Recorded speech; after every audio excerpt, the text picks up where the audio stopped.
Hi అండి, welcome to Nishi channel. ఈరోజు మన వీడియోలో సింపుల్ స్నాక్ రెసిపీ బియ్య పిండితో పనుగుల్ని ఎలా చేసుకోవాలో చూపించబోతున్నాను. ఇలా చేసిన పనుగులు పైన క్రిస్పీగా లోపల గుల్లగా చాలా టేస్టీగా ఉంటాయి.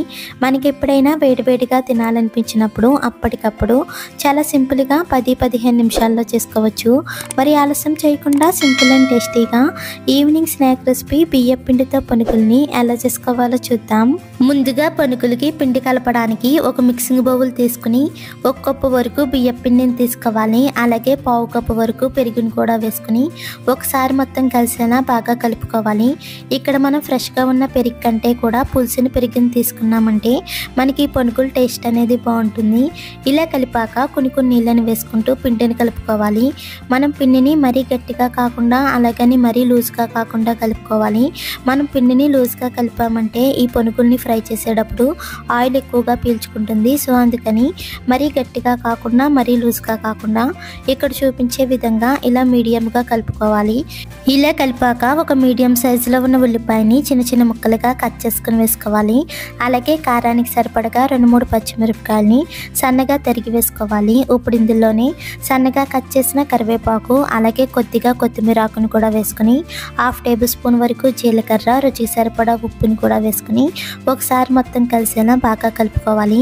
మనకి కావాలంటే చిన్న చిన్న ముక్కలుగా కట్ చేసిన అల్లం ముక్కల్ని కూడా వేసుకోవచ్చు. ఇలా పిండిని బాగా కలిపాక 1/2 టేబుల్ స్పూన్ వరకు వంట సోడాని కూడా వేసుకుని కలుపుకోవాలి. మనం ఇలా వంట సోడాని వేసుకుని కలుపుకోవడం వల్ల ఈ పనుకులకి పిండి అప్పటికప్పుడు కలుపుకుని వేసుకున్నా సరే ఈ పనుకులు గట్టిగా రాకుండా గుల్లగా వస్తాయి. ఇలా ఇక్కడ చూపించే విధంగా పిండిని కలుపుకోవాలి. మనకేమన్నా పిండి లూజ్ అయింది అనిపిస్తే కనుక మరి కొంచెం బియ్యం పిండిని వేసుకుని కలుపుకోవచ్చు.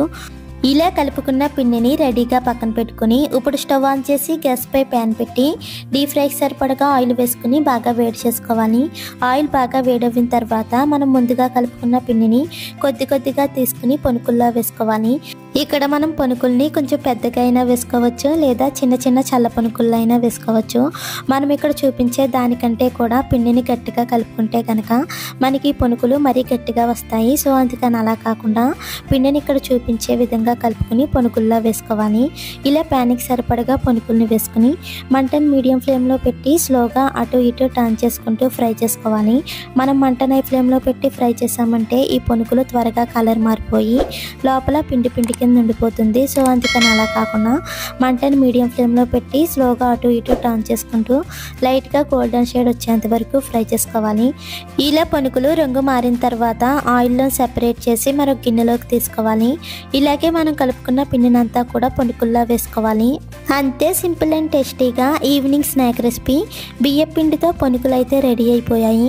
ఇలా చేసిన ఈ పనుకులు పైన క్రిస్పీగా లోపల గుల్లగా చాలా టేస్టీగా ఉంటాయి. ఇలా మనకి వేడివేడిగా తినాలనిపించినప్పుడే కాకుండా మార్నింగ్ బ్రేక్ఫాస్ట్గా కూడా చేసుకోవచ్చు. మీరు కూడా ఒకసారి ఇలా ట్రై చేసి చూడండి. ఈ రెసిపీ మీకు కూడా నచ్చినట్లయితే ప్లీజ్ లైక్ చేయండి, షేర్ చేయండి, సబ్స్క్రైబ్ చేసి పక్కనే ఉన్న బెల్ బటన్ని క్లిక్ చేయండి. Thank you for watching.